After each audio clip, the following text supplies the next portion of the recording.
Welcome to another edition of Crime Time with DutyRon and Ed Wallace. We are two retired New York City police detectives, and if you like all things true crime related from the police detective's perspective, hit that subscribe button, hit that notification bell, so you'll get all things DutyRon and this guy right here, Ed Wallace, when we go live or upload another video. Hey, tonight we're going to be talking, this is the 2-week mark of these heinous quadruple murders up in Idaho. You know, there's so many questions, Ed, about the interior of this home and the forensics. I think we covered it really good forensic wise on Friday night. We're going to get into the interior of this home. We're going to show a video from an outside source, somebody who's new on YouTube and from our profession. But how you doing Sunday night, Thanksgiving weekend, Ed? How did your holiday weekend go? Okay, I don't think I can eat any more turkey. I'm done. I'm done. I mean, last couple of days, turkey. I got turkey coming out of my ears. There you go. Turkey, stuffings, all the trimmings. I'm telling you, I had my last plate today of it, and then I'm done. I'm done until next year. But yeah, I just wanted to say hello to all of the Patreon supporters, the channel members, the folks who subscribe and engage. Much love and respect to you guys for all that you do here on Crime Time with DutyRon, the mod squad, the replay viewers. I mean, Ed, I don't know if we can argue it with this on this, but we have one of the best communities, I feel, on YouTube. Engaging, respectful, challenging. They come up with so many good things when they send us questions on DutyRon.com and in the comment section. I couldn't be any more happy with these folks. There's no argument there. That's the fact, Jack. Bam. Oh, yeah. So, yeah, tonight is the 2-week mark. We're not any closer to any suspects or naming any perpetrators than we were in the beginning. And it's got a lot of people frustrated because, as we know, human nature, we all want answers to our questions. And when you don't get the answers, they continue to the frustration levels continue to rise. And I think that's where we're at with this. And we see this in not just this case, but in all the cases. But in this one, we're talking about 4 people who were murdered. It's not just one person, it's 4 individuals. And I think it's important that we understand that, people's emotions will run high in this, and rightfully so. You got families who want answers. You got students that come tomorrow should be returning to campus. I don't know about you, but if my son or daughter were going to this university or pretty much even any, I would be real nervous. But in this surrounding area, I mean, we have a murderer or murderers on the loose. I mean, would you be sending your kids back to that campus? No, I'd be back to online training, back to online school. Okay. I'm sorry. The perp is still out there, or perps. We don't know if it's a plural, singular. We don't have all the details that law enforcement has. We shouldn't be speculating, and we definitely should not be getting in their way or interfering with their investigation in any way, shape, or form. Curb down the speculations, conspiracy theories, and all the stuff. Let's let the investigation play out. The FBI was on the ground early in the investigation to assist this small little jurisdiction with this heinous crime. Remember, 3 people and a man, 3 young ladies rather, and a young man lost their lives needlessly at the hands of a mad person, because no reasonable person kills 4 people. There's no reason for any of this. It's just horrific. And the community has a right to be anxious and on edge. Yeah, Moscow, Idaho is a small community, and the folks in that community, they're concerned. The people who send their children and their young adults to not just college, but listen, there's high schools, and there's some of the kids going to kindergarten to 6th grade, and in senior and junior high. So there's a lot of concern amongst the community, and there's no doubt that any good parent would be on high alert here. Hey, I want to play a little piece from Fox News. I know some people might have seen this, but but I think it's important. It's about expanding the crime scene. This is a couple days old, but I definitely do want to play it. So let's add it to the screen and we'll let it play. To the lay of the land. Ted, I've been watching your reporting out there today, and you're really giving us some insight into the lay of the land here and which areas are blocked off and what kind of work they're doing there right now. What can you tell us, Ted? Well, I can tell you that in the last few minutes, Martha, there's been some developments here where law enforcement is here on the crime scene, and they are blocking off the crime scene. What they're doing at the crime scene here is that they are broadening the crime scene. There's crime scenes tape up around the home, and what we're now finding is that part of the parking lot itself is being broadened off as part of the crime scene.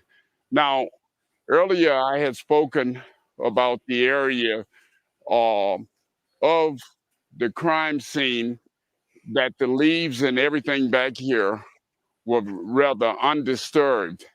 And I spoke about the fact that the killer or killers very well could have come out of what we have as a rear door back here. We don't really know that they did, but if they did, and if they wanted to get rid of their weapon, the knife that was used to kill these four young people, they could have dumped that knife anywhere back here. So I would have to believe at some stage or another, law enforcement is going to perform a grid search of this area just to. Hey, Ed, I want to take this off and just ask you a question quick. I mean, because you were in crime scene for a long, long time, and 15 years, you know about this stuff. Expanding a crime scene. We as New York City police officers were always trained in the academy and from the beginning and in service to make a larger crime scene than we need to. We would like to have a larger area than a smaller area. That's just our training. But here in this situation, it for me, it didn't seem it didn't seem odd to me that they expanded it. But I would say that the parking lot here leads to the back of that residence.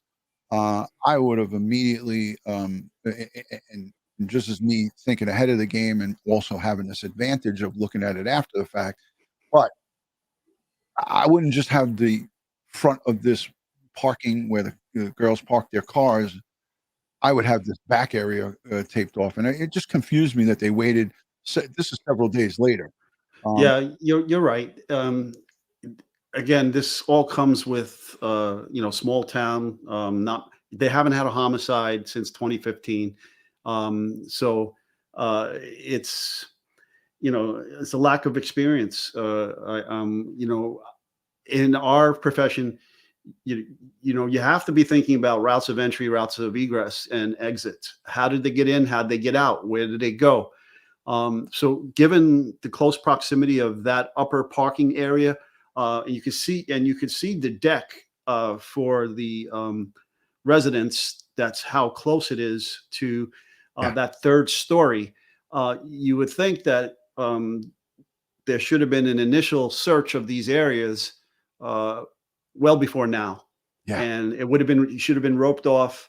Tire marks in the street could have been identified earlier. And they could have been roped off and dealt with, calling in some help from maybe other outside law enforcement agencies, and if needed, the National Guard. Let's go and search these woods behind the house.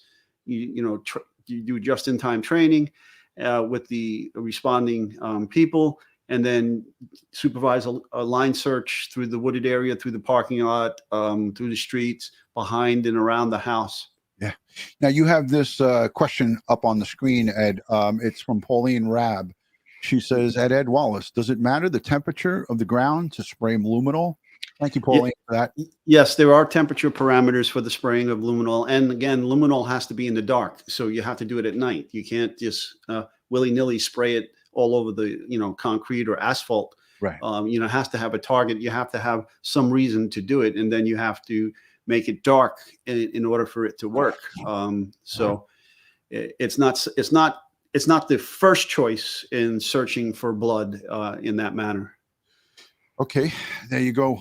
Let's let the rest of this play. I mean, I know this is a little bit of a rough interview, but I wanted to show, because he asked the photographer, well, the video crew, to look back at the house. So I want people who are watching this to actually see how close in proximity this is to the rear of this residence. And then we're going to get into the interior of this home. So if you like all things true crime related from the police detective's perspective, hit that subscribe button and hit that notification bell so you'll get all things DutyRon and Ed. Christy, you just highlighted that one. How come the FBI didn't think to do this earlier? Well, I know the answer to this one. Okay, well, the FBI's evidence response team is a part-time crime scene team. And so they're made up of civilians, FBI employees, and sworn agents of various backgrounds. They get some basic crime scene investigation training, several hours of photography, 40 hours of photography, 40 hours, and some continuing education on this. And then they get together as the need arises to go out. So I don't know what it's like in this jurisdiction, if they're well practiced. I know a lot of times here in New York City, the FBI's evidence response team would call us out to do the work because we had far more experience than they did. Right. So, and from both of our experiences, the FBI does not control the crime scene. It's the local police departments. Right. This is not a crime at this point. It's just an assistance per the request of the locals. Yeah, absolutely. And that's the thing here is people don't understand, Ed, that the FBI helps to supplement with forensics, with their lab, with all of their expertise, but they do not handle crime scenes. They do not do this kind of work. This is done by the locals, state, if they're getting supplemented by the state. Jackie Vineyard, thank you so much for being here. And I hope you're on the mend. She does all of our chapters for us. So thank you, Jackie, for being here. I'm just going to let the rest of this play. You want to take that last question? Yeah, and it's another thing too, here in New York, when we search all garbage cans, we search all sewers around our crime scenes. That's done by our emergency service unit at our request. Because you never know, people discarding their weapons or evidence in these locations as they're fleeing the scenes. And so, yeah, that would be one, crime scene 101 for us here in New York, is to have our emergency service unit pull up sewer caps, go down, look in the sewers, look through garbage dumpsters and garbage cans and so forth. I've seen backyard pools emptied in certain crime scenes here in Queens, and in some of the areas like up in Staten Island, you would see that happening in some areas looking for evidence. I had a high-profile case in Manhattan of a politician whose family was a victim of home invasion robbery, and the perp changed his clothes with the politician's clothes that he took from his closet, and deposited his clothes immediately outside the entrance to this fancy high-rise in Manhattan and in the garbage can. And so my partner and I went down, searched the garbage can, and there's the perp's clothes. And then we go searching through the perp's clothes, and we get his court docket information out of his pocket, a paper that he was supposed to appear for a court hearing with his name and NYC's number and everything. So we turned around to the squad detective. He says, "Do you want us to go arrest him too?" Holy crap. Let's let the rest of this play. That's a good one. I'm not saying that the murder weapon is back here, but primarily to make a determination if there's any physical evidence back here. Mm-hmm. Martha, this was a very gruesome murder scene, according to the medical examiner. According to the medical examiner, there was actually blood on the walls. And I can tell you, if we pan over, we're looking at the second and third story of this home. And as you look, these are the two look how close that sections is. Where they're zoomed in, but still. Bodies were supposed to have been found. The land drops off very quickly at that point. Third floor. Now, but it would be a stealth believed that there were two by a perpetrator. Individuals coming through here those trees that and was whatnot. on the second floor. Climb up to that to be correct, on the first floor. Enter the bedroom with the sliding glass doors. 9 hours later, a call was put in to law. As you look forward here, I'm just going to shut his voice off for a moment. As you look forward where these detectives are standing, If you look straight forward here as he comes out with that shot, there's actually an entrance, and that would go right into where the kitchen is. That second floor rear entrance. Right. There's a patio, concrete Yeah. patio underneath the So expanded deck coming off the bedroom. So right here where my cursor is that's the entry point that leads right down, straight down into that location. So somebody could have easily parked their car here, and it's a paved, parking lot, and walk down. It doesn't look like it's lit either. I don't know if I could see any lights put in there, and probably no surveillance cameras. Right. This is the back end of that street at the end of the house, Ed. When we go to the front, we'll look at this thing. There's an apartment complex, and then there's a street that goes up. This is where it leads to, back here to this dead end. So this is just interesting. Let's just listen just for another little minute, and we'll come back. Believes that this was a targeted killing of these young 4 students. And so as a result of that, one of the things that we've tried to establish, and we don't know, and we've tried to get it from law enforcement, is do they actually know who was actually targeted here, Martha? And second of all, what was the focus and the motive for targeting that one person? We don't know if it was any of the individuals that were killed here or the 2 surviving individuals. Ted, thank you very much. It's, So that's it right there. I just wanted to show that back area, Ed. So many people have questions about the inside of this home, and we went over it pretty well. We did I think, a very thorough job. You talked about, Sleuthy's up on the screen. You highlighted that, Ed? Yes. You want to take it? Well, finish your thought. Well, my thought is that we talked about all of everything from a forensic standpoint. You talked about the blood, you talked about collection, you talked about cross-contamination, how they eliminate. Friday night's live that we did was so comprehensive. And I think I just want to pull the chat quickly while we're on that. How many here have viewed our Friday night forensics? I think that was one of the best, in the top 10 bests lives that you and I did, Ed. And I tip my cap to you because you stole the show there. Your forensic knowledge and the way you did what you did with the demonstrations, I think it was second to none.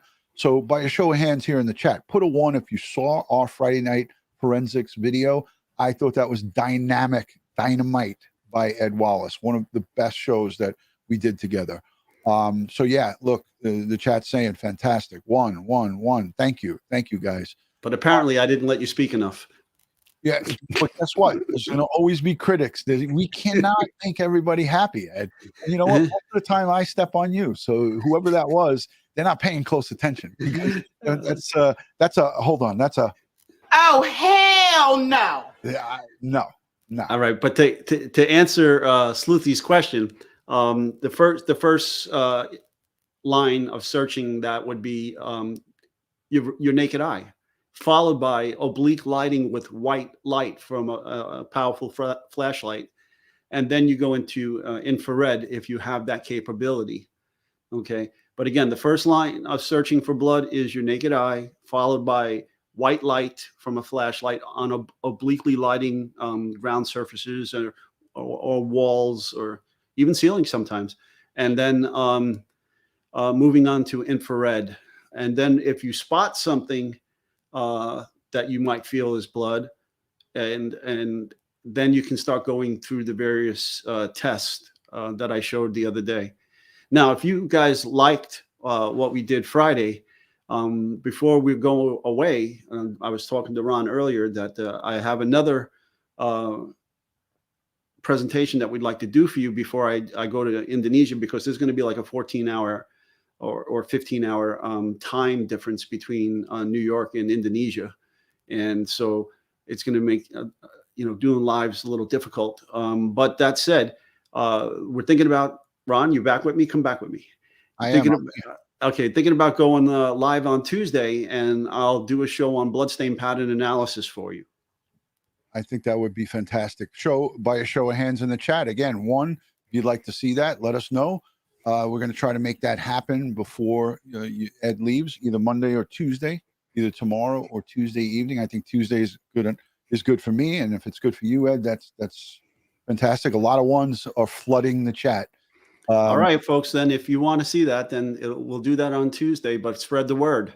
Yeah, we're going to share it out and spread the word and get it out there. Hey, I wanted to show you here. Fox News also said Idaho murders, the detectives and FBI return to the campus stabbing scene.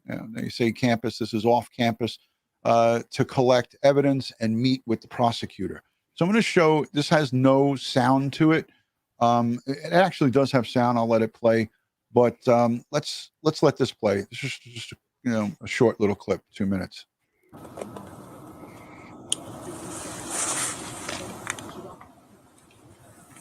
Looks like crime scene to me, Ed, right? Clipboards, so forth. Well, clipboards, badges, and guns. Lions and tigers and bears. Oh, my. So this is courtesy of Fox Digital.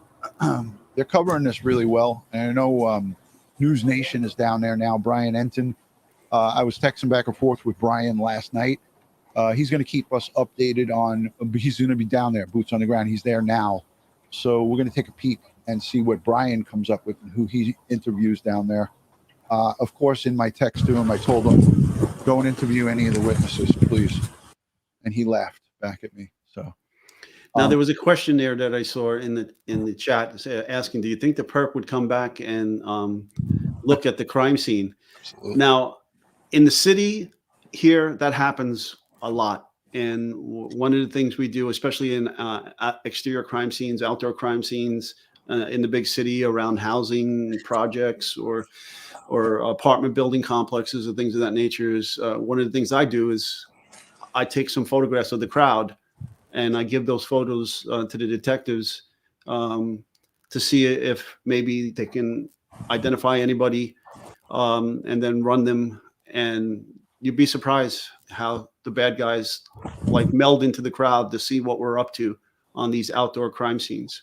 Hey, Ed, I wanted to show you. Yeah, absolutely. And we used to snap extra photos. We'd bring actually more film from the Polaroids back in the day. Remember those Polaroid cameras that we had on patrol? I know you guys had more advanced stuff. But, hey, this is the parking lot from that previous piece. These are the detectives that were there. And this is looking back at the house, right? Right. So they walk down the street. And I want everyone to take a good look at this. Jennifer, thank you for becoming a channel member. And thank you to anyone who's given super chats. This is back at the dead end, the parking lot. Let's watch as they walk down to the front of that house, the front entrance. As I was saying before, this is what leads to the back end of that property. Runner Girl, thank you for the super sticker. Yeah, see him walking down? Yeah, they're from the back parking area, right, to the front. Yeah. Okay, now that's, it, and you can see why that's a party house. I mean, it's like unlimited parking front and back. Yeah, party in the backyard and during good weather, party outside in the parking lot. Looks like it's probably a shared parking lot with a bunch of homes around there. Yeah, there's an apartment complex to the left, Ed.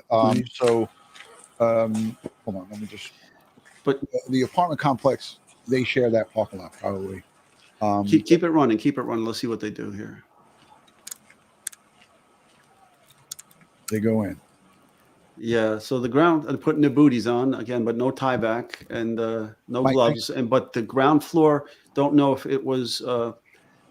They probably had nothing, no evidence or anything in there. He's putting something on his hands now. The detective, he went to go touch the door, but then he reached in. Watch. Right. One of the block. Went into his pocket. Wait. Whoa. And you see the seals up on the top of the doors, the red seals? Oh, there was somebody in already. Yeah, somebody was inside, opened the door.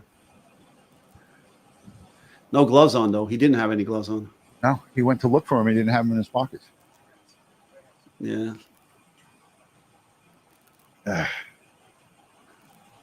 No glove. What? No glove. Anyhow, so for perp to come back to this crime scene, or perps, if there's no crowd outside, that would stick out like a sore thumb. If there's somebody standing outside or a couple people not from the neighborhood standing outside watching what's going on here. And I can see the media being there and press and so forth, and they typically have credentials, but two average Joes just standing around, Right. that would kind of stick out. Yeah, I agree. Hey, Ed, something, again, this is not like what we're used to with the city type environment with tons of people around. So when folks come around, you get noticed. This is everybody's paying attention over here. So if there is PD that's staged out in front, which there is in the parking lot in the front of the house, if you come around and you start looking, I would hope that somebody would be at least snapping some photos. I'd be snapping photos of everybody that came up, gawkers or not. I don't care who you are. If you come there to look, I want to get a photo of you. So all bets are off in that regard. Southern Gal Jen sends in a super chat and says, can they use metal detectors outside too? Yes, absolutely. 100%. And I would, especially in those wooded areas, because you got a lot of leaves down, you got snow cover. Okay, absolutely. All right, listen, before we get into the interior of the home, we're going to get into that right after this. This is one of the girls' father. He speaks. It's Kaylee Goncalves, her dad. He speaks on Fox. Did you see this piece, Ed, that I'm about to play? Yeah. So let's play this. He goes into a little bit of areas of, like he was supporting the police and so forth. I'll let you guys listen to it. But this was kind of heartbreaking to see this man. His daughter was just brutally slain 2 weeks ago, and he's on with the Fox News reporter talking. He wants this case to be spoken about. So he's on with him, and let's take a peek at this. Very emotional. Country on location in Moscow, Idaho. Tonight we remember Ethan, Xana, Kaylee, and Maddie. Life just getting started, cut short by a still unnamed criminal. It's been about 2 weeks since the University of Idaho students were stabbed to death in their beds while they slept in that home right behind me. This gruesome attack has shattered peace of mind here in Moscow. In a town that never used to lock their doors, locksmiths are now being flooded with calls. College students are now considering online classes. And while rumors are swirling here, everyone is in agreement on one thing: justice must be served. We have walked this crime scene, followed the timeline of this case, and asked investigators to answer some of the many unanswered questions about this brutal crime. You'll hear from those experts later this hour. But to begin, joining me again tonight, Steve Goncalves, father of Kaylee Goncalves. Sir, thank you so much for joining me tonight. We continue to grieve with you and your family, and we're hoping to get answers for you. Sir, when was the last time you talked with law enforcement about the case? Well, we just had a vacation. Law enforcement told me that they were going to drop off a little bit and not to expect the same type of communication that I had gotten before. They passed it on to another person. So basically, long story short, it was Wednesday, 5 p.m. was the last time that they reached out to me. So, yeah, that's rough. Sir, what are they telling you? They're kind of just telling me that they can't tell me much, which is frustrating to me because I've been very trustworthy. I do know things. I haven't shared things. We're the same family that found the original timeline. We're the same family that broke into the phones. We tried everything in our ability to try to get into this system because a court order is not the fastest thing. So we broke in and we did what we did. We know that we have some family passwords that we all share. So we broke in and we helped them. So it's hard for me to give up as a father my protective ability to other men. Sir, they have shared with us that it was a targeted attack. Can you give us any information about that? Have they told you who the target was or given you more insight than they have the public? I don't want to talk bad about them because these are some hardworking individuals, and I'm doomed without them. We're all doomed without them. this defund police is just a terrible idea. The fact that we're finding out that there's more than just my daughter and these children that have suffered, it's terrible to think that we can defund these guys. It's an absolute atrocity. That's not something that is it's political. It's not political. This is just facts, guys. We can't allow these people to just run free.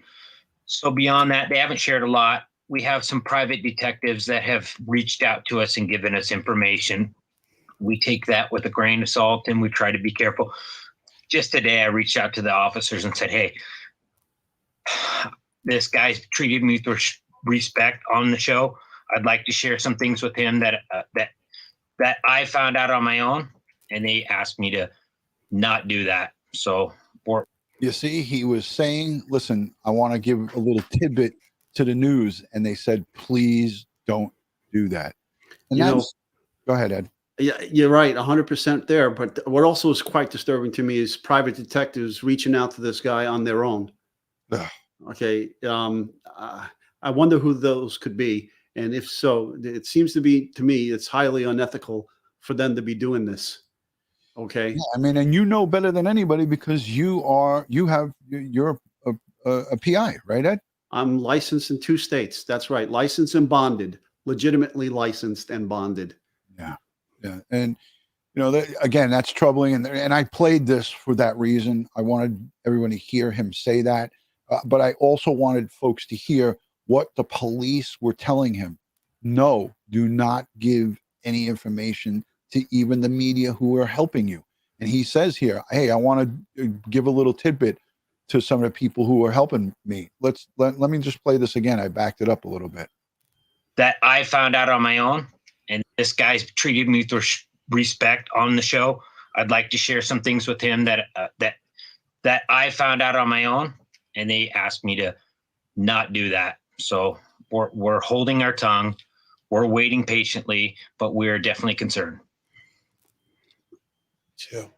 So, sir, I had the opportunity to speak with those same law enforcement officials today and was able to get some information out from them as well. We want to do everything that we can do to get you answers and to solicit more information for the timeline. But there's gaps in that timeline. Is there anything that you can share with us that may put people in that direction where they would feel willing to share about that timeline?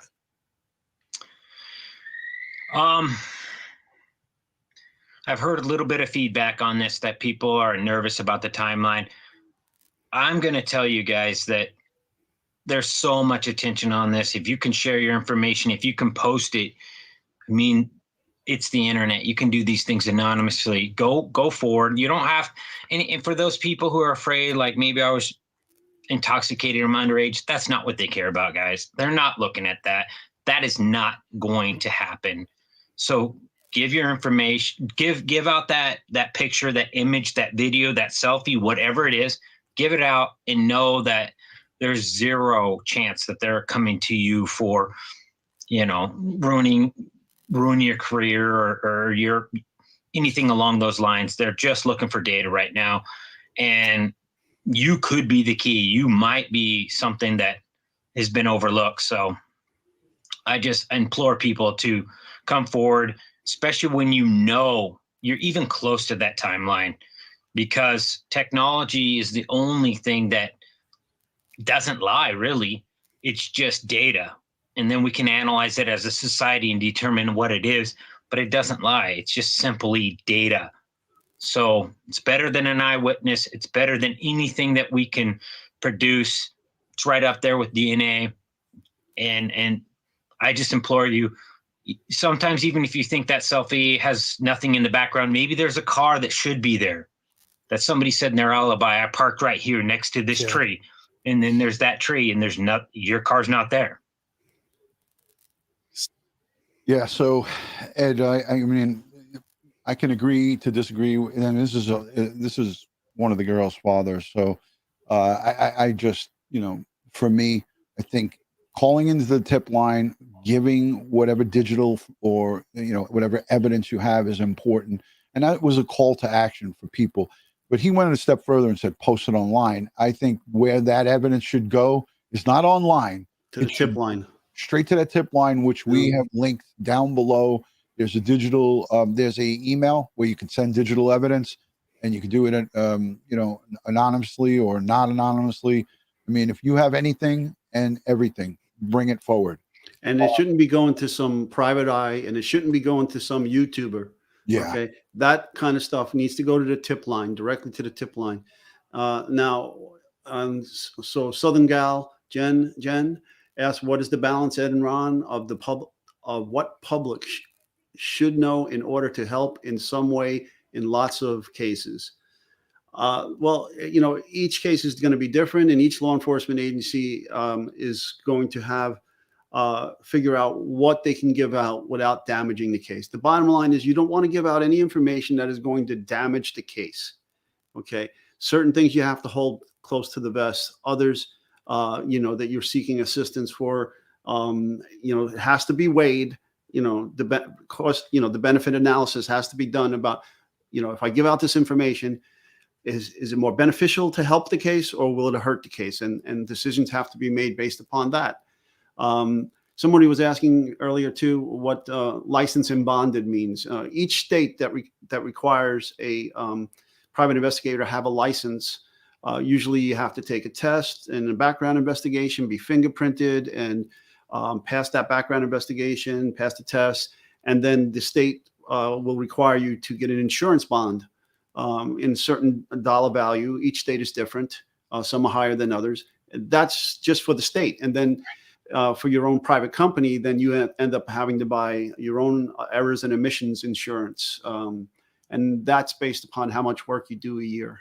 Yeah, absolutely. I agree 100%. And, you know, again, nobody should be sticking their, nobody other than law enforcement should be sticking their nose into interviewing potential witnesses or potential perpetrators, because we don't know who's a perp and who's not. So you could be interviewing a witness that you think is a witness, and it could be the actual perp of the crime. The only ones that should be conducting these interviews are the ones who get paid, that are active law enforcement, active duty.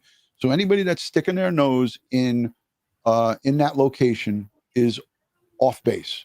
It's unethical for anybody from even, like, I would even say this. I can go one step further. Ed and I, we're retired. We have lots of credentials. We have lots of know-how in investigations, but we wouldn't dare stick our nose into this investigation or any other investigation, because we're not duly sworn to do this, right? Well, right, we're not, but that doesn't mean that the jurisdiction like this can't hire somebody like me or you. I mean, I've been hired by numerous jurisdictions to assist in forensics. The United Kingdom hired me to go down to Turks and Caicos to assist in a serial killer homicide investigation down there, and I process crime scenes in the UK itself. But again, being hired, right? One thing, right? Sticking your nose where it doesn't belong and showing up, and not just injecting yourself into this without being hired by the agency, the law enforcement, or the prosecutor.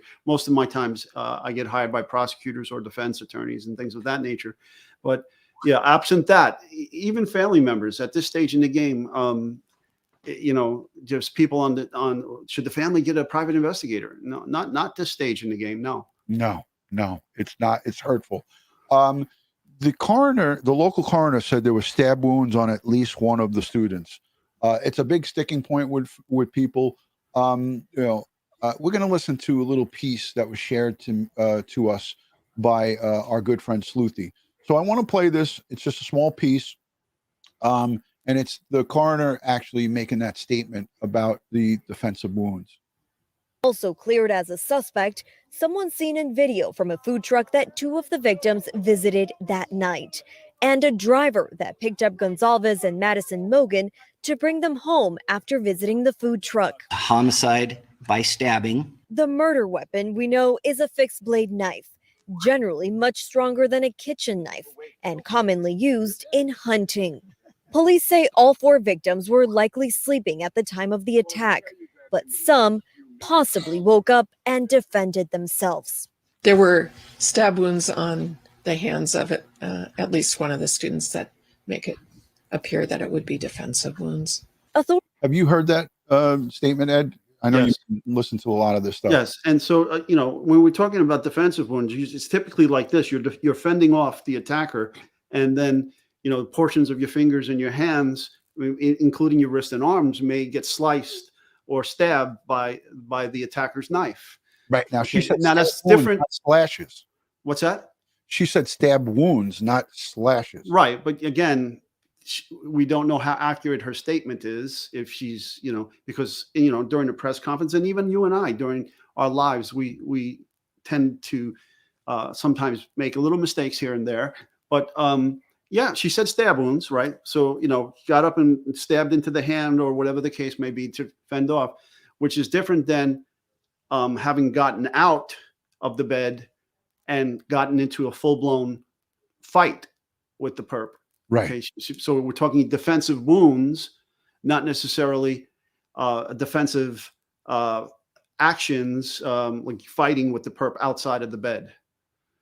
Correct. Yeah. Okay. And that's an important thing. I'm glad that you pointed out those differences. And we have limited time tonight because I don't want to get either your wife or my wife mad at us. Oh shit! Hold on a second. Talking about you. Hold on. Oh, hell no. You are right about that, Ed. You are right. DutyRon, put your hands up and come to the back of the vehicle. Yeah, step away from the mic. Yeah. We can't turn back. There's no turning back. All right, listen, I'm going to play. It's a 16-minute video. Our good friend, I made friends with him. Ed has yet to speak with him, but I think Ed has trained his department. He's retired from the job. He's got 25 years experience as a crime scene. He says it himself, as a crime scene unit, either sergeant or police officer. He did an unbelievable job of breaking down the interior of this crime scene. I don't know if any of you have seen it. His YouTube channel is Johnny Law. I'm going to link it down below. He's brand new. He's also a commercial photographer. So he was playing around on YouTube with commercial photography. And then one of his friends, I had a phone call with John. His name is John. And I had a phone call with John, and he said, Ron, one of my friends, and it sounded like Joey Brooklyn talking to me. One of my friends said, hey, what are you doing? Talk about true crime on YouTube and you'll do great. And that's what Joey Brooklyn said to me. And that's why I'm here today. So he got the same spiel from one of his friends. He's like, you're wasting your time with this commercial photography nonsense. Go onto YouTube and talk about crime cases. So this is his second or third video about this case. And he's swelled up over 13,000 subscribers. So I want to share it because it's 16 minutes. You and I will stop and we'll talk about some things. He says a few things about the blood. He says, he's talking like he's active at that time. He's saying, well, we don't call it blood until it's officially identified. Ed, you saw this, you agree with him, but you know what blood looks like. Where he was just being very careful about what he was saying. Yeah, and even when we test it, like with these presumptive tests that I showed you the other day, in my report, I still say possible blood, right, until the lab confirms it. Okay, right. And then he says that here, and and so his agency was, if we can mention it, can we mention it? Of course, yeah, Clackamas County, Oregon, and I trained their crime scene investigators on several occasions. Yeah, 3 times. Yeah, yeah. So Ed trained probably this guy. You probably trained him because I mentioned you by name, but he hasn't really looked at our channel. So folks, this is going to be a treat because he has a drawing that was supplied to him by the Idaho real estate management company who manages this property, the 6-bedroom dwelling. So without further ado, I'm going to play this and we'll stop it along the way. Ed, you can tell me at any time you want to stop and talk. Any new videos from the club? No videos at all from the club release, but I would imagine in the future we will potentially see this stuff at some time. So yeah, so I've linked Johnny Law's channel down below in the description. He does like high-res videos. He doesn't do live streams. He does uploads. I'm going to get him on as a guest, and me and Ed are going to put him through the ringer. We're going to ask him some questions. Let me just stop this right now. I don't know that I trained Johnny Law. I trained his agency and his crime scene investigators. Okay, I did 2 deliveries of courses to them in I thought it was forensics. 3. You There's said 3. There's 3, but he was retired in 2018. Yeah. Yeah. Okay, so then now the other one was after he's gone. Right. Right. Okay, Yep. so All right. So let's play this so we can wrap this up. Here's Johnny Law. He's a handsome, rugged guy. Let's play this. Idaho. I'm going to break down the house, 1122 King Road in Moscow, Idaho, where there was a quadruple murder of the University of Idaho students. I've been getting a lot of questions on my previous videos, which I'll link up here, in regards to how can the 2 girls that were downstairs not hear what was going on in the above floors. So there's a lot of speculation about that. And I don't know if people really understand the flow of this house based on what the news has put out there. So I've decided to maybe help you understand it a little bit in my own words and how I can break this down. I got some photos to compare it to. So if you're interested in seeing the flow of this house and how it's laid out, then keep watching the video. And if you haven't checked out my other 2 videos where I discuss it, I'll link them up above. All right, so let's get to it. This is going to be an interactive video. I have my iPad here with some pictures, so I'm going to be looking down a little bit and writing on an iPad. And to do that, all drone shot that I think probably the news media shot. And as you're going to see, this is a 3-story dwelling. This section right here was the original section, and this section was added later on. Okay, so this is floor 1. This is floor 2. 1 and 2. We're going to consider this 3. There's actually a drop down in here. It's a little step, but I'm going to break it down a little bit more for you. So that's the overall shot of the house. So let's take a look at a sketch that was provided to me, apparently by the property management. It is obviously not to scale, but in comparing this to a lot of the Zillow photos, it is pretty accurate in my opinion. Okay, so I'm going to zoom in here so everybody can see this real closely. Now you can see we have the front door here that's from the street where all the cars were parked out here. You go into the 1st floor, 2nd floor, and as I said earlier, there's a little step down in here. This was an addition that was put on. So this is still part of the 2nd floor, but that's why it's in blue. And then the 3rd level here. All right, I'm going to walk you through going through the front door. So let's enter the door. Immediately to your left, there is a set of stairs. These stairs take you. Schmitty, that's 100% absolutely. There will be law enforcement there, and they will be watching. Wholeheartedly, I agree with that. Ed, what do you think? yeah, 100%. And I wouldn't be surprised if they're videotaped and photographed. Absolutely. Our TARU unit would definitely be there. That's our, these are a tactical unit that does all of our, video stuff and the Secret Squirrel, phone taps and so forth. They do a lot of great work, the TARU guys and gals. All right, let's let the rest of this play because it's 16 minutes. I'm going to fast forward some of it. So Now 1A, we think is Bethany's room. 1A looks like this inside. Here is one angle to. And just so you know, he gets the names wrong. This is, again, an example of how even on an uploaded video, you can make a mistake. We're all just human beings. So go easy on him. He did make some mistakes with some of the names and stuff like that. But overall, this is a pretty good video and a comparison to the layout of the interior of this home. India McDuff, thank you for the super chat, but we're going to hold that question to the end because I want to get through this. Ed, this is directed at you.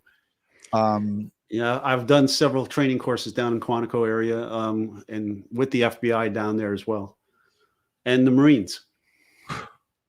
Ed, we could just do a whole show on all the people you've trained or the agencies you've trained over the time.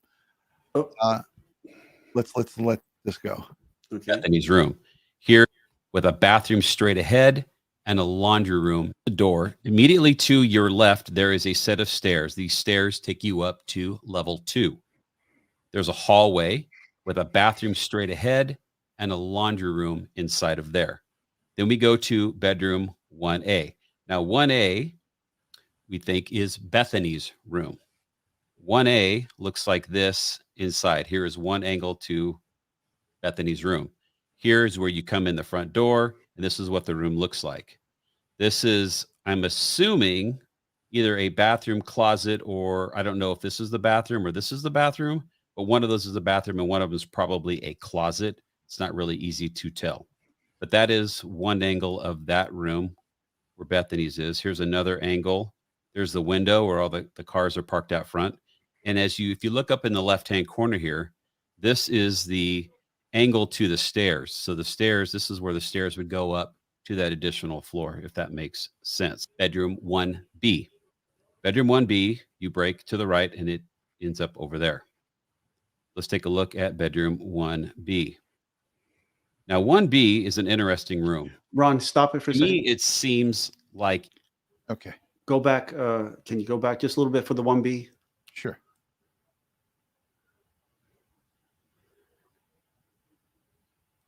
Right there. Yep. Okay, folks, you see the electrical panel right there? And this house is a hodgepodge house. It's, you know, built in different stages and different parts, original portion, second portion. And you'll see on the outside of this wall, right behind this electrical panel, you'll see all this metal electrical conduit running along the exterior of this wall, heading up into the second portion of the house, the upper second and third floor areas of the house, because they were built at a later time. And so the only way they could run the electric from this panel was through the exterior. And that's why you have a lot of that conduit on the outside of the house. And we'll show you that a little later. Excellent. Thank you for pointing that out. And this will come for full circle. So what Ed just said, we'll be talking about something in just a few moments here. room. To me, it seems like it is the smallest room in the house. So if there's a 6-bedroom house and it's full and you are stuck with this bedroom 1B and one of the other rooms opened up, I would think that you may want to get out of this room and go up to a warmer floor that's a bigger bedroom. It's my assumption. Maybe that doesn't happen. Now, I don't know who's occupying this room. Now, it's either got to be Dylan or nobody. All right. So this this is floor bedroom 1. Okay, stop it again. Okay, hold on. Go back and show that floor plan. So I know he said it, but I just want to make sure everybody understands it, right? 1B is directly, This is it. go back to the floor plan. Here's another angle. This is the street view, as you can see Right. right here. And above it, right, above 1B, we're going to lead into connects slightly with 2B. Right. Okay. So that's 2 victims that are in 2B. Yeah, Xana and Ethan, I believe. Mm-hmm. So I'm going to let the rest of this play. Let's go up the stairs to floor number 2. All right. So here is floor 2. So coming up the stairs, we are now on level 2. You button hook to the right. That is the living room. There is a bathroom here and bedroom, which is labeled 2B, which is what we're assuming is Xana and Ethan's bedroom. Not Ethan, but Xana's, where Ethan was sleeping. That is by social media accounts and friends. Across here is another bedroom, 2A. Same floor. But this is where we don't know if this room is vacant, because there is obviously one room that's vacant. There are social media pictures of Dylan in this room, several in this room, that indicate that she may have switched rooms from downstairs from 1B, which I showed you earlier, up to 2A. Unconfirmed, but it would make sense if a lot of recent pictures are being shown with her in that bedroom. Why is that important? Now, if we look at the diagram here, we can see that above 1A, directly above 1A, is no rooms at all. It's a living room. So directly above, there's nobody there. There's no noise being made above. There's nothing above 1A.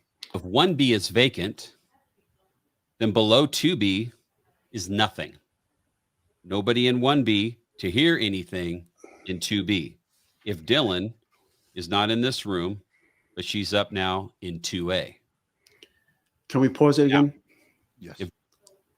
Okay, so bedroom 2A, and the kitchen are the addition to the house.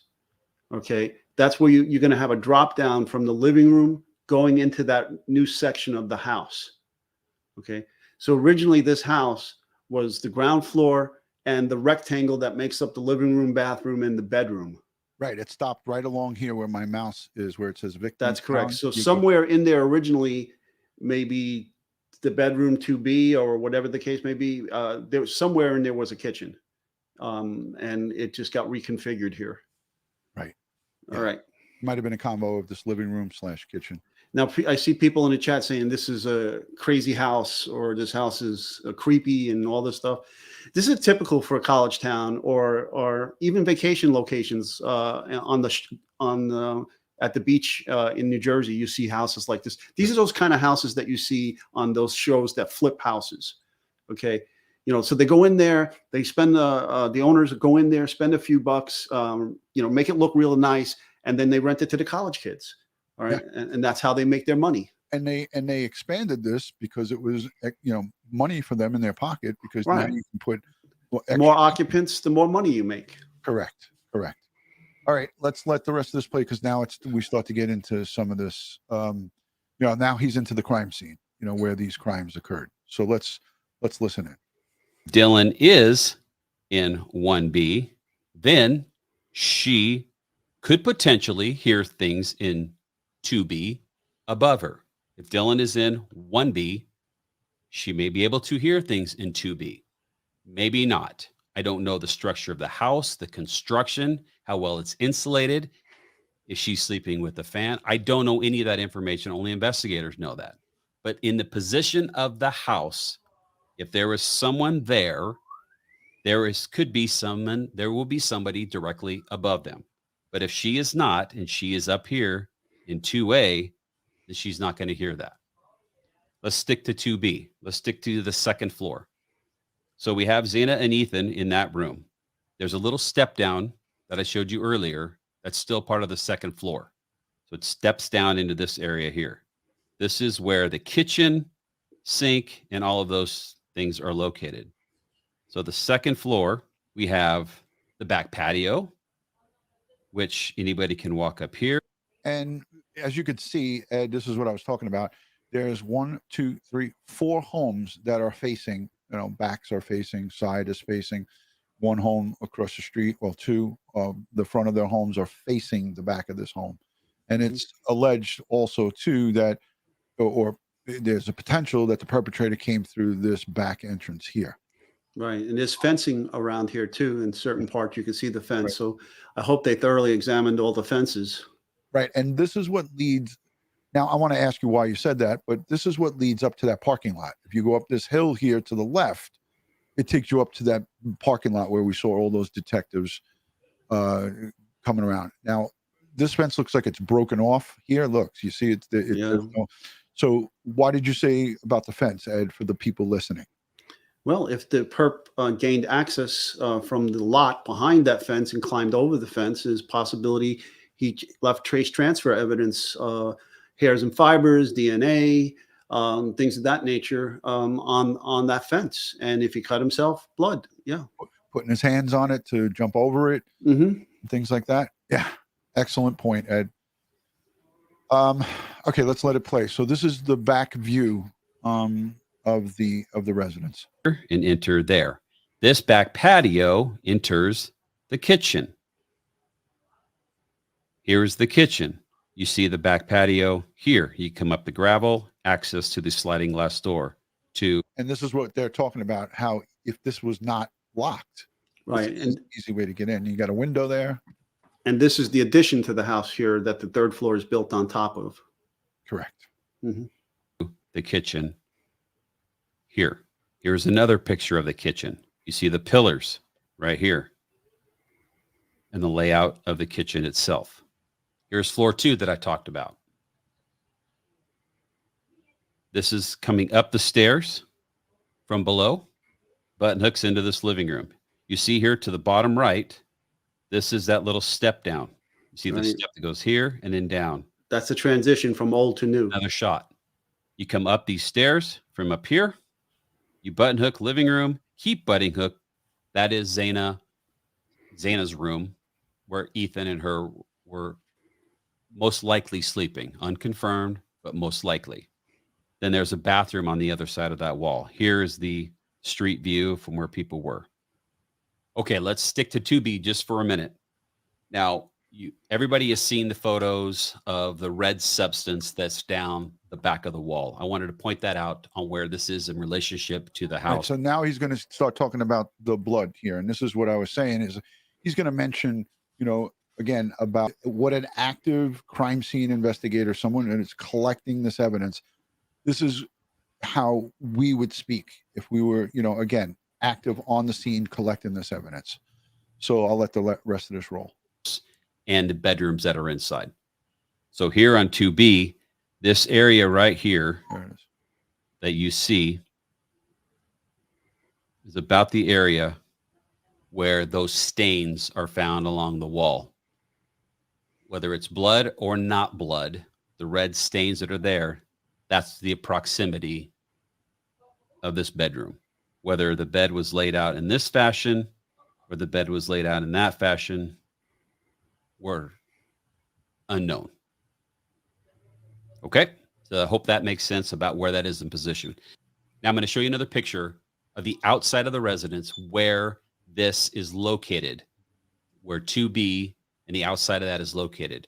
There's been some comments back and forth about how did it go 2 stories down and all of this. People have been calling it blood. As an investigator, we don't identify substances just by looking at them. We call them suspected.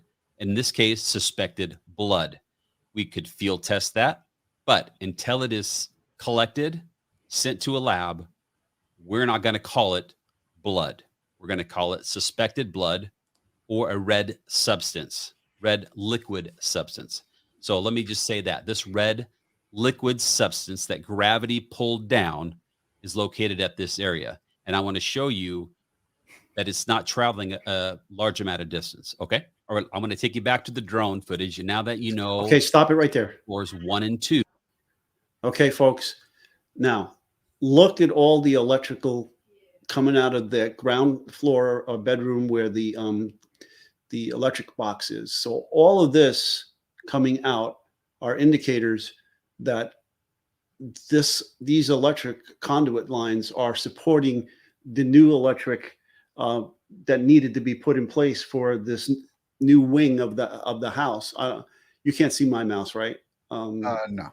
So the rear area. So all those conduits go to that rear portion of the house that was built on sometime later. Okay, and so that's what's going there. And if you go down to the corner, right there, and go back towards the edge, there you go. Along that line, you're going to see another conduit, and there goes. It drops right there. Okay, and that's an electrical conduit as well. People keep talking about oil and gas. These are not oil or gas lines. These are electric conduit lines. Now, yes, and prior to PVC, electric conduit hard lines on the outside of the house had to be metal. Now they can be PVC. Okay. Gray is typically the color for electrical PVC on the outside of the house, but this is metal, and there are electrical lines in there, not gas, not oil. This house is heated by an electric heat pump. Yep. So it has an HVAC system that's totally electric. In fact, see a close-up view of this, but this is a great overview of the heating system.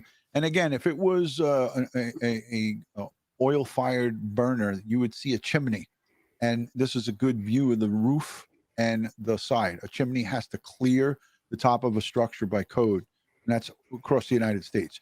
You can't have a chimney here where my mouse is. It's got to be at the highest point of the house, and it's got to clear the roof line. There is no chimney here, and there's no chimneys on many of the structures along this street.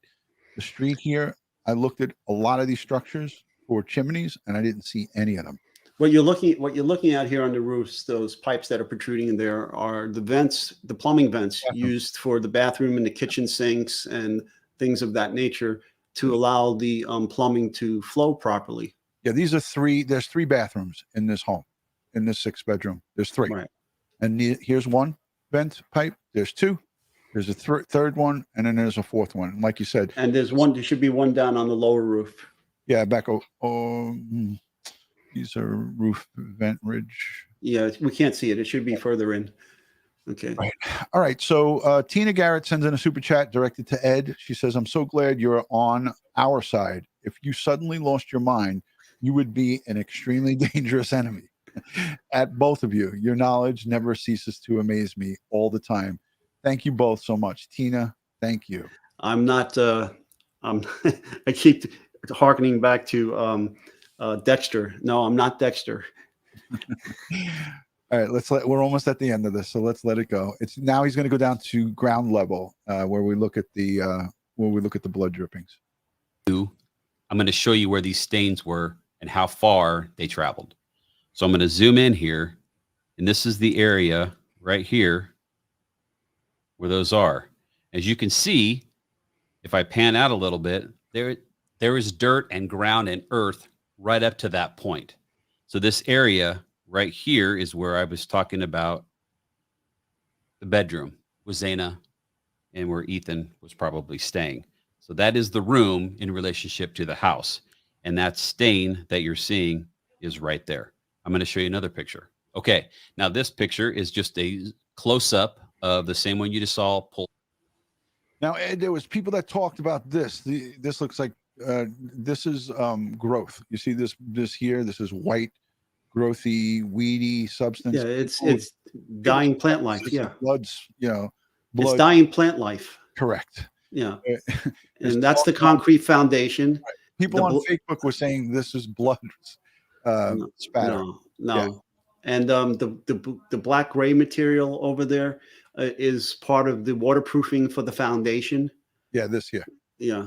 Yeah, when foundations leak or when you want to prevent them from leaking, this is that black tarry substance that they put on there to waterproof it. Mm-hmm.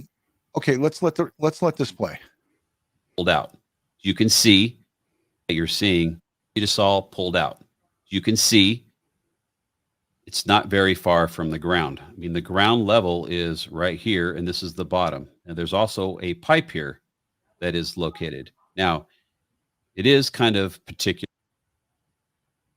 That's a real close-up of the pipe, and you can clearly see that this is not a pipe that would supply oil to a house that is not run on oil. And it wouldn't be on the outside of the house anyhow. That would be illegal in most jurisdictions. The building codes wouldn't allow it has to go a flammable or an explosive substance to be run on the outside of the house like that. Yeah, it's got to go directly into where the furnace is, where the burner is. And gas pipes are typically cast iron or some type of iron. Back in the day, it was mostly cast iron. But yeah, and you see these stains. Some of them are running behind the pipe, and then there's another that runs over the pipe. And like I said, this is the foundation wall, and this is where the framing, just above this, is where the framing of the second story, the wood framing is going to attach to the top of the concrete foundation. It's called a sill plate.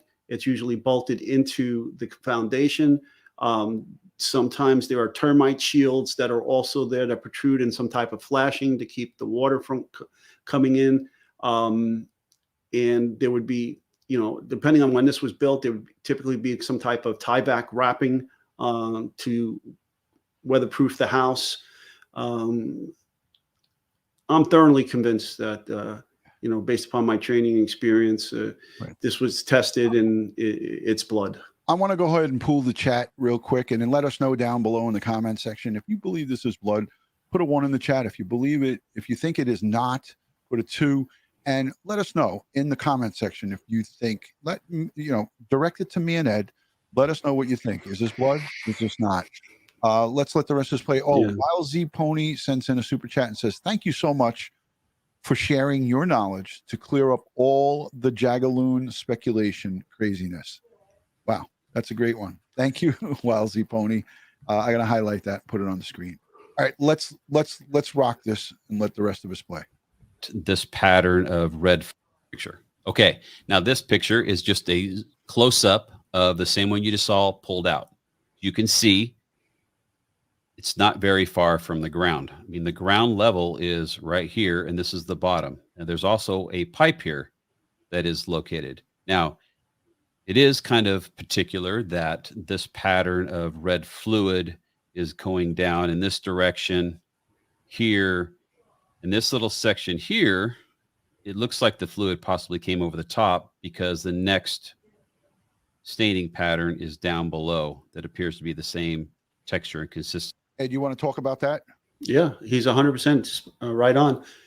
So what ends up happening is that will wrap around, the liquid will wrap around to the base of the pipe, and until it can overcome the tensile strength of, if you go back just a little bit to the pipe, and we'll get a, yeah, okay. So what happens is the liquid will come down over the top of the pipe and then pool at the middle of the base of the pipe until gravity is such that it will overcome the tensile strength of the drop. A teardrop shape will form, and then when enough weight overcomes the tensile strength, the teardrop will snap into a sphere, and that sphere will drop. And what ends up happening is as it drops, in this case, it drops into the foundation, creating that lower stain.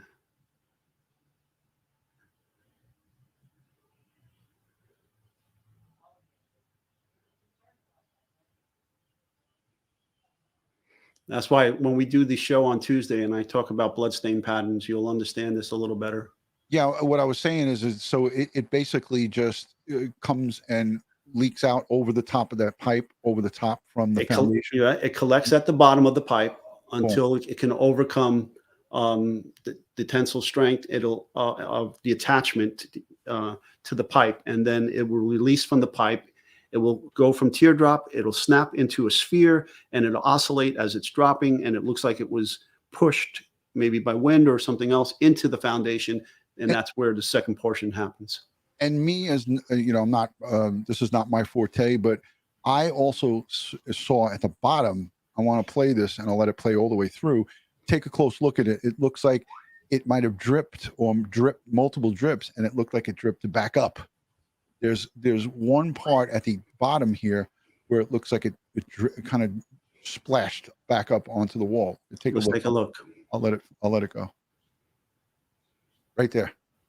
See this part right here? You need to go a little further down.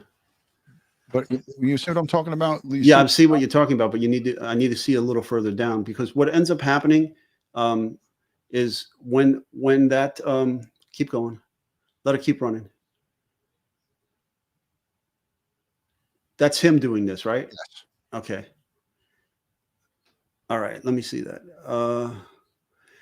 Because what ends up happening too, a lot of times, is that when that teardrop shape initially forms, it's like a rubber band. It's like an elastic band. Right. And so like you have this, and you have this like here, attaching to the bottom of the pipe is this part. And so when it separates, that elastic band snaps back up towards the pipe where it was originally attached to, and then a secondary drop falls off of that, a smaller drop. And so that could be what you're looking at too. But I would like to see that a little closer to see if somehow because normally it doesn't snap back up, like impact below like that and then shoot up like that in a line. It would be more of blood drops or satellite drops. I'll let it play. Fluid is going down in this direction here, and this little section here, it looks like the fluid possibly came over the top because the next staining pattern is down below that appears to be the same texture and consistency of that. This may have started here, gone over, and then gravity took it back to the house and it came down. Now in bloodstain pattern analysis, we call these rivulets. Okay. Rivulets. And could you explain why maybe some of these stop and others go all the way down? Is it that at that particular location more blood was coming out, or more of this? Yeah, it looks like there's more volume on the other bloods, and then you could see how how in certain areas the texture of the foundation wall turned two rivulets into one and kind of made a right turn at a 45 degrees and then merged with another. So yeah. Yeah, I mean, I'm learning about this stuff too, because I obviously I've seen many crime scenes, but I never really analyzed it like this. And I think this really helps for all of the audience. So let's let it completely play through, because after this, he gets off of this. But I think this is important. I mean, again, this pipe obviously is an electric line leading to the house, as you stated. And as it was confirmed through real estate, all the real estate literature about this property. All right, let's let it roll. So we don't know what that is, or I shouldn't say we, the investigators may.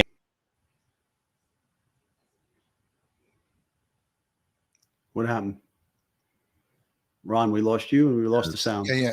No. Evidence is going to speak for itself, and you never want to jump to conclusions on anything. So that's why we're calling it what they're calling it, and what the investigators, I don't even know if they've called it anything. I haven't even seen anything. It's just been the media and social calling this blood, but it's suspected blood potentially, or it could just be a red surface, and that there's something that's in that pipe that we don't know about. Okay, so but yet there's two dead people in the bedroom that the wall belongs to the third. Yeah, two murdered folks above that wall.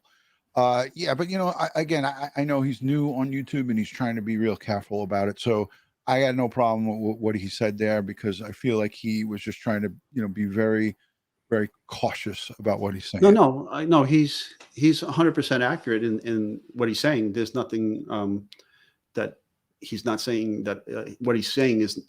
I'm sorry. There's nothing that he's saying that is not correct. Right. But definitely, as we got the information straight from police and from the coroner, a lot of blood at this location. So all signs will say that is blood. So let's let the rest of this play, because it's almost done. All right. What were you going to say, Ed? What were you going to say, Ed? No. One of our people in the chat said that off the cuff said that it was shown or tested, not blood. That's not true. Bill did not say that. I know he wouldn't say that, because nobody knows that. None of that has been put out. So let me let the rest of this play. Let's take a look. So we are here on the second floor. Give me a second, Ed. We're going to go up these stairs here. These stairs take you up, and they button hook around and come up to this hallway. You button hook to the left. This is on the diagram 3B, which is suspected Kaylee's room. You button hook to the right. There is a bath here, and this is Maddie's bedroom. Whether they were there at the time on November 13th is unconfirmed. More than likely, if that is their bedroom, then that is most likely where they were sleeping. There are pictures of Maddie here with an M in the window and some purple boots. So if that's, following with that pieces of evidence, if those are her boots and she's seen with those boots, as well as the M for Maddie, it would lead one to believe this is probably where she was located. We don't know any position. Ed, I had to step away because the bird was going crazy. He was making a lot of noise, so I had to quiet him down. No worries. Yeah, so he's just wrapping up here in his synopsis, but I thought this was a good view and explanation of the layout, although it's a drawing that was provided to him by the property management company. I thought that they would maybe provide him with a little bit of better of a drawing, but this still works. I mean, yeah. Well, what you're looking at here, like the lower left, is known as an elevation. They wrote front view. That's the elevation, the front of the house, showing all three stories. The upper one on the upper left side, they call bird's eye. That's known as a site plan. Okay, so that's just something you might see in a plot plan or a site plan, or sometimes even a survey, just the outline of the house. But in this case, the rear does not show the deck. It's only showed. The others are the second and third, second floor plan and the third floor plan. Right. I know they had a first floor plan, but I don't see it here. Yeah, I don't see it either. Let's let the rest of this play in fairness to him, because we're almost done. If it's your bedroom and you were sleeping there, that is potentially most likely where you were sleeping, but it's unconfirmed. So we're not jumping to any conclusion. The only one that knows where those dear souls were sleeping are the crime scene investigators and detectives that went into that house and the coroner. That is the only people that know where they were located in this house. So don't jump to any conclusions. That's the way the house is laid out. So I'm going to show you one more thing. So once again, I'm just going to point out a couple things on hearing something in the house. So let's break it down to floors 2 and 3 now. So let's look at 2. If Dylan is not in this bedroom, then where Maddie was murdered, there's nobody below to hear that happening. Below Kaylee's bedroom is a kitchen. So nobody's down there to hear anything on level 3. If Dylan is in 2A, then the potential for her to hear something in 3A is there because it's directly above her. Whether she could or not, that's what investigators have to follow up on and question her on. There may be other. All right, so that was the meat and potatoes of the whole thing. What'd you think of that, Ed? No, great job. I give him kudos for that presentation. Excellent, excellent work, factual. In addition, he answers a lot of questions that people out there and dispels a lot of things people are trying to say are not true. He dispels that in his presentation. And for those of you who are asking, that is Johnny Law. I'm going to link his channel down below in actually it is linked in the description. And if you go over to his channel, just hit the subscribe button over here and hit the notification bell. He's got 12,300 subscribers, and this video has almost 500,000 views. So it was suggested out on YouTube. Most of you have seen it. He's a retired crime scene investigator, and he has his own YouTube channel. I will eventually get him on with us to do collaborations, because I think him and Ed together would be pretty interesting. It would be an interesting conversation. And he looks like the retired, not retired, but the comedian, former Saturday Night Live alumni and actor. What's his name? I'm having a brain fart. I am too, because I'm not. He was in 1600 Pennsylvania Avenue, 1600 murders at 1600. He was a detective with Metro Washington, D.C. Damn, I can't remember his name. Anybody in the chat could help us with what Ed's trying to talk to us about? Who does he look like from? All right, Dennis Miller. Yes. Yes, Dennis Miller. There you go. Thank you. Thank you. Thank you, chat. Jersey Devil said Dennis, and as soon as I saw Dennis, then I knew it. So he's a retired sergeant. He was a sniper, and he was also in the Marines. Yes. Hoorah. And thank you for your service, Larry, John. He's a great guy. And again, I had a phone conversation with him, short one, and text messaging back and forth. He definitely good people. So everybody go over there and support him, and let him know that you came from Ed and DutyRon, Crime Time with DutyRon and Ed, if you go over there. So again, the landlord, people are asking who the landlord is. Don't go and try to contact these people. It's the Idaho Real Estate Management Company, and they're online and it's listed. They're probably getting inundated with phone calls and people asking them questions. He said he emailed over there to them and they provided him that schematic. So I guess, maybe he used his credentials to get that. But yes, I thought that was 16 minutes of pretty clear and concise information. Again, some of the stuff may have been mixed up a little bit name-wise and stuff like that, but I think he was pretty on the money. So yeah, again, I'm really impressed by Ed's knowledge of residential construction. Ed is an architect. So yes, I left architecture to become third generation NYPD. Yes. So I graduated from Pratt Institute School of Architecture and Engineering. So there you have it. If you need a home, if you need someone to design a layout for a home and the proper ways to do it, and maybe over the top ways to do things, Ed can provide you that. Yes, really, Fanny. Yeah. So not only is Ed a crime scene expert, he is let's highlight that one from Fanny. Hold on. Where is it? Where did it go? Shit. Oh, here it is. Really? Yes, really. I have a Renaissance education. What can I tell you? I started in high school, public high school here in Staten Island. And I was lucky to be an honor student and involved in a program called the, let's see, I'm getting old and I'm forgetting all these terms, but it was humanities program. It was a special program for the honor students, and it was a Renaissance education: art, history, literature, architecture, engineering, and the theater. Yeah. Yeah.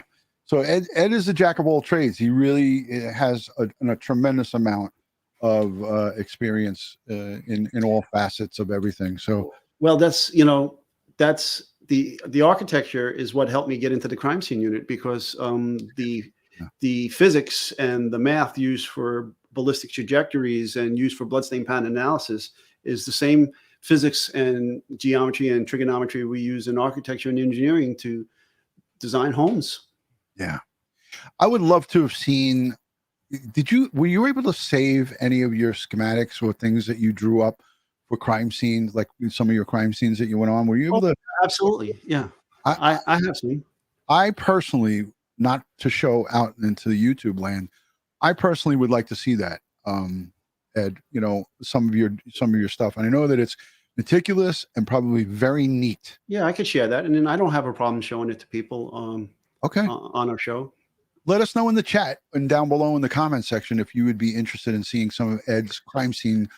What do you call them? Schematics, sketches, drawings? In architecture, they're called floor plans, site plans, elevations. Like I did a whole workup of the 1993 World Trade Center.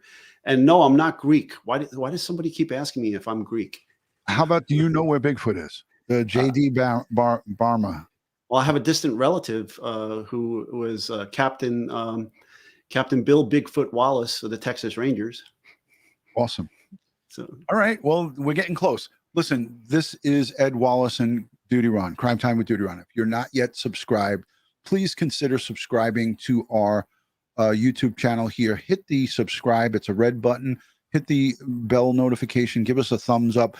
We talk all things true crime related from the police detective's perspective. And if you like that, you're in the right place. I want to say a special thank you to all the moderators and all of the replay viewers. The replay and the mod squad replay viewers are really what makes this unbelievable, because you guys come back. I bet you Ed can cook too. The answer to that is yes. I can cook, I clean, I wash my windows and take out the trash and vacuum and put up Christmas lights and trees. He went to the gourmet cooking school in Julian Arts or whatever it is. He graduated with. Stop making stuff up now. But I have designed jewelry from time to time. I took a course on that in undergraduate in Pratt, and I designed my wife some custom jewelry. Ed, we're finding out a lot about you tonight on this, forensics extension of Forensics Friday. But listen, this is all great and well, but we are at 2 weeks here in the murders of these 4 college students. We have to again think about the Moscow community, the investigators, the police, the FBI, and everybody who's supplementing this investigation. Community there is just shocked and shaken by this. So we have to keep them in our thoughts and prayers. I want to just pull the chat quickly before we go, because we're coming up on an hour and a half, and Ed Wallace's overtime rate is through the roof. So we got to be careful with this. So I want to go to the chat quickly to see if anybody has any questions. Keep it forensics and interior to home related. We're not going to be talking about wild speculation, talking about, these victims' parents. And, I seen stuff in the chat about asking about someone's mother, if she was a drug addict. Like that, to me, you could go to another channel and ask that. That's Jagaloon 101, and I won't ever engage that. So I'm just giving an example of things that we will not start speaking on because it's really ridiculous. So keep that stuff to yourself. If you really need to know that, you could go on Facebook and all these Facebook news groups, and you can get that information there.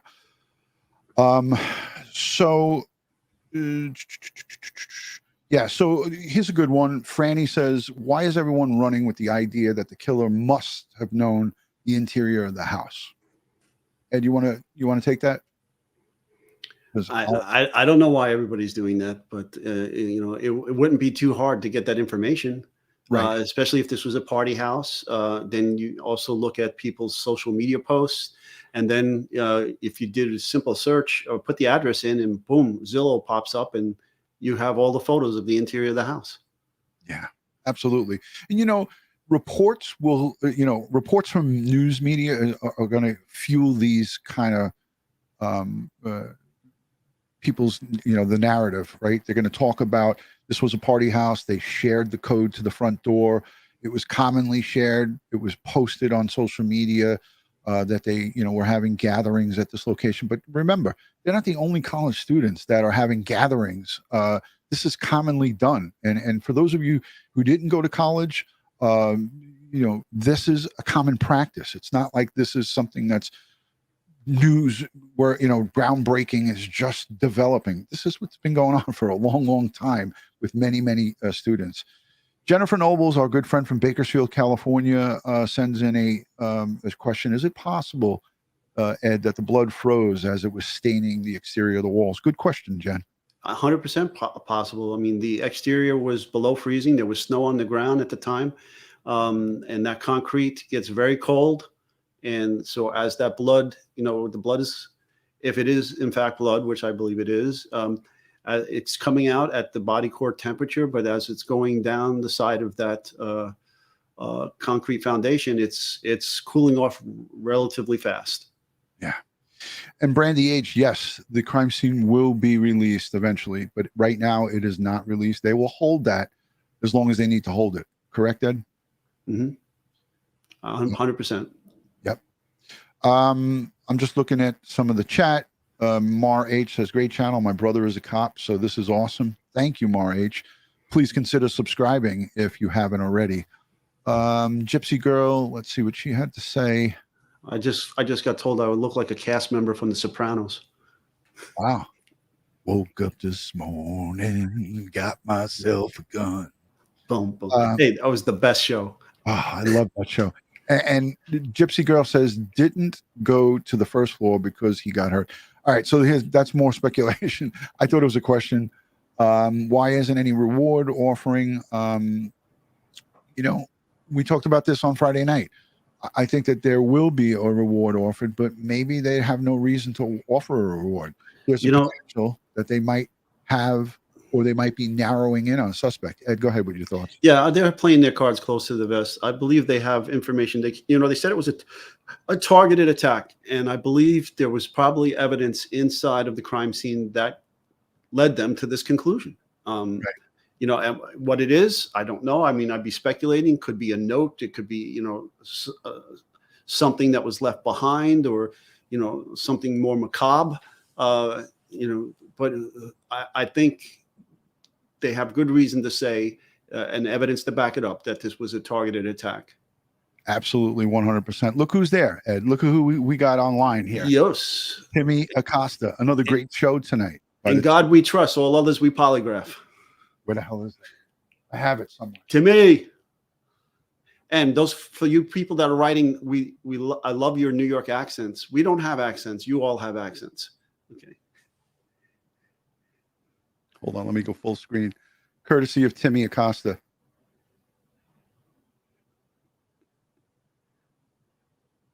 In God we trust. All others we polygraph. Thank you, Tim. Thank you for that. And I got to say, because of Tim Acosta, guess who's here with us right now? Ed Wallace. This guy.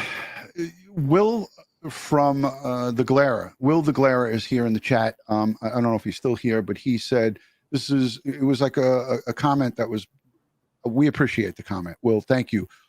He said, you know, this is what all true crime channels need to hear or should be like.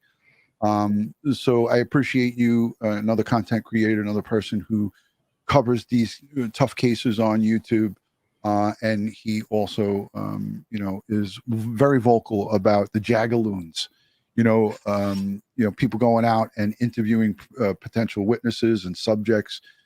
Will is very, very, you know, he speaks his mind when it comes to this, and I appreciate that. So thank you for being here. Let's see, Dawn Marie in the chat. She's one of our moderators and friends.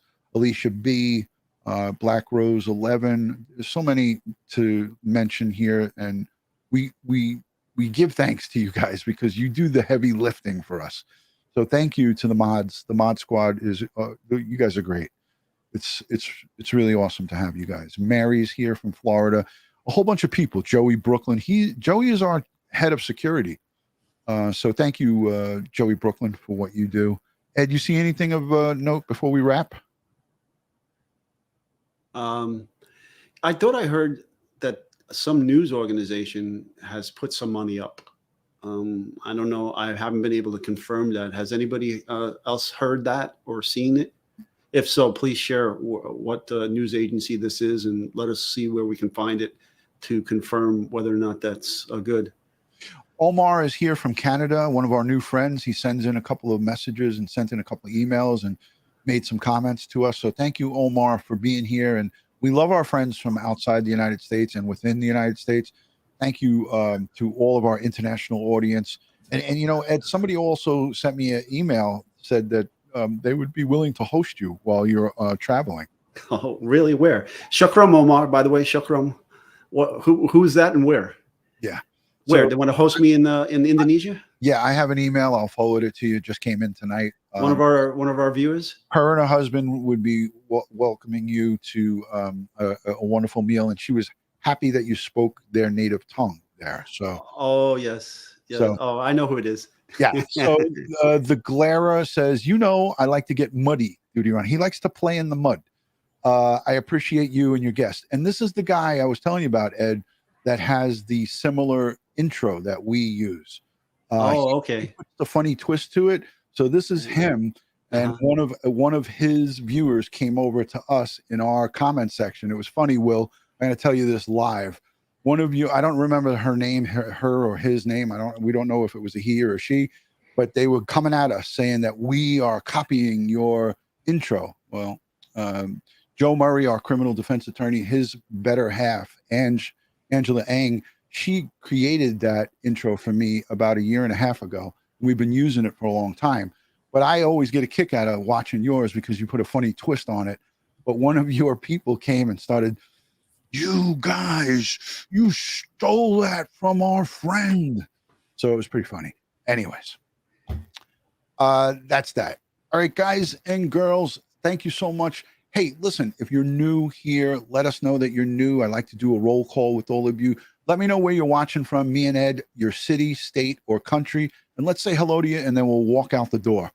Hey, did you see what Angela wrote? She said use the new updated one on the exit there. Did you see I know I didn't upload it into StreamYard yet, so she's gonna with Kara. Let me smack you upside the head. You talk a minute, and I'll upload it. I'll talk a minute. Hey, I see Scott Wagner here. Know that man. Okay. So yes, let's see where everybody's from. All right, let me do this. Okay, got Pittsburgh in the house, Tennessee, South Dakota. Okay, New York, Argentina. Yeah, great steaks down there. I had a great steak. South Carolina, home of the Gamecocks. You know, why would you name a college the Gamecocks? I don't know. It's a badass chicken. I understand. Okay, but something a little tougher than Gamecocks. Hello. That's me. Mississippi's in the house. Newfoundland, California is in the house. Utah, the UK, England, Florida, Rhode Island, California, Houston, Texas, or as we say here in New York, Houston. All right. Missouri, Montana. Okay. Arkansas, Florida, Georgia, Connecticut.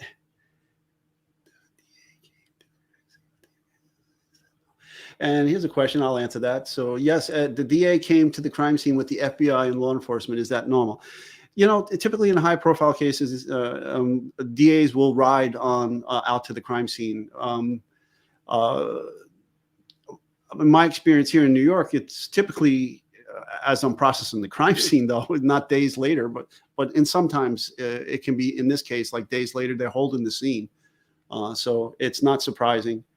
Okay, especially if they're the assigned prosecutor.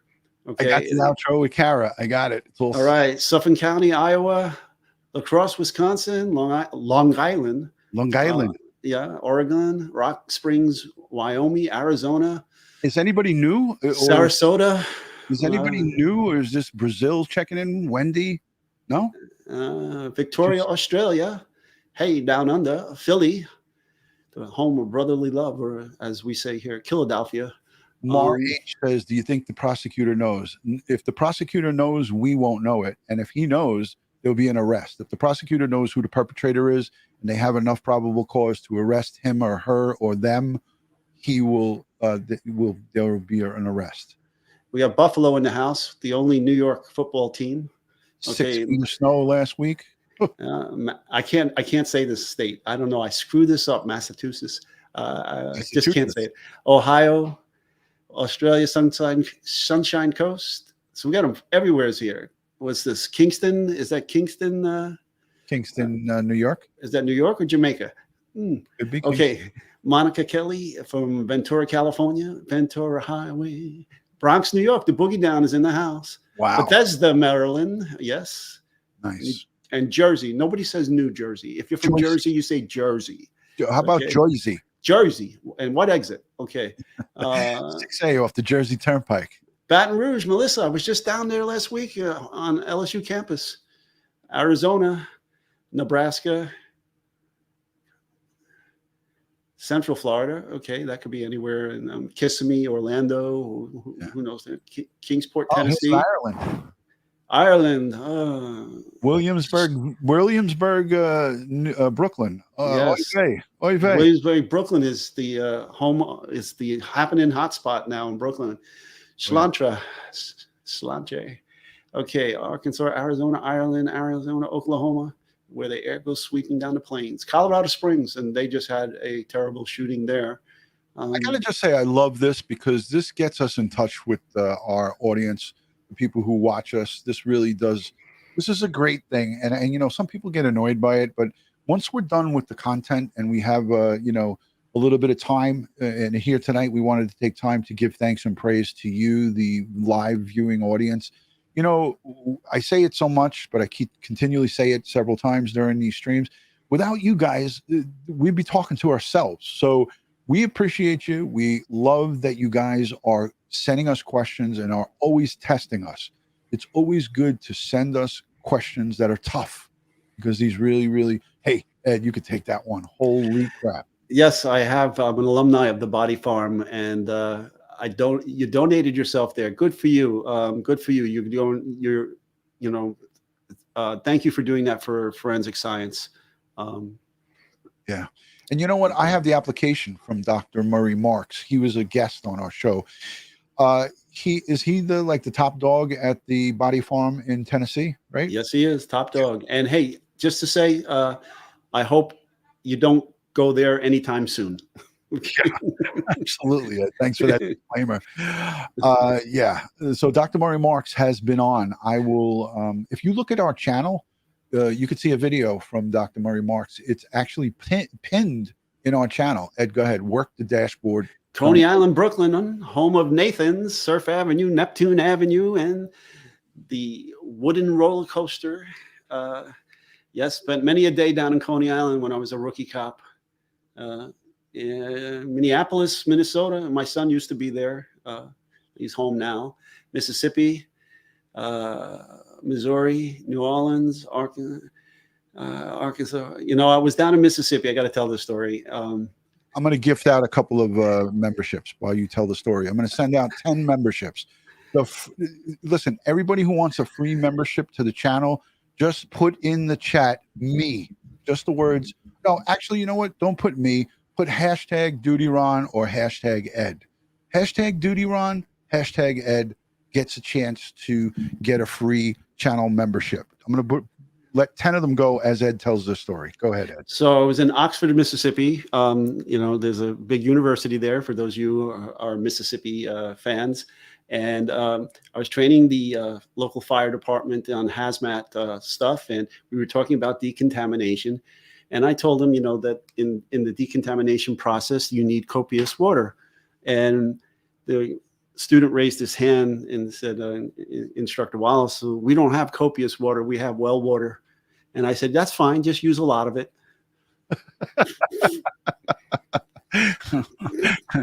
Ed, you are the best. Who's better than Ed? All right.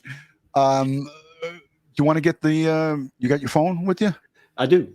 Let me bring it up. Let's do the memberships. And don't forget, you have to hit the thumbs up on the video as well. You have to hit the thumbs up on the video to get the membership. Hashtag Ed and hashtag Ed and DutyRon. You could just put Ed Wallace or Ed, hashtag Ed Wallace.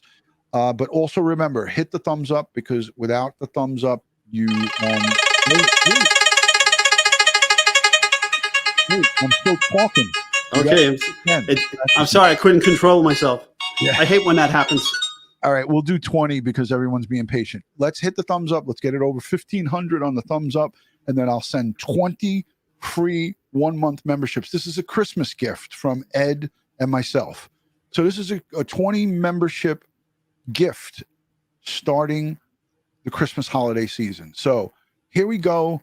Ready? Hold on. Let me cue it up. Wait, don't hit it yet, Ed. Yeah, it was a little premature spin before. I gotta make sure my credit card goes through. Okay. All right. Looks like I got enough. All right, Ed. Let it roll.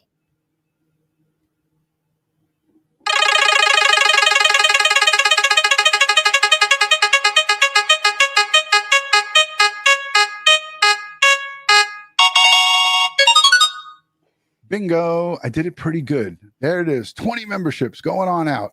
Let's see who gets it. Love this. I got to stop it. Okay, here we go. Min was gifted a membership. Rebecca. Hey, congratulations. What a great person. Rebecca, she got a membership. The Average Savage got a membership. Daniel Cook got one. Congratulations.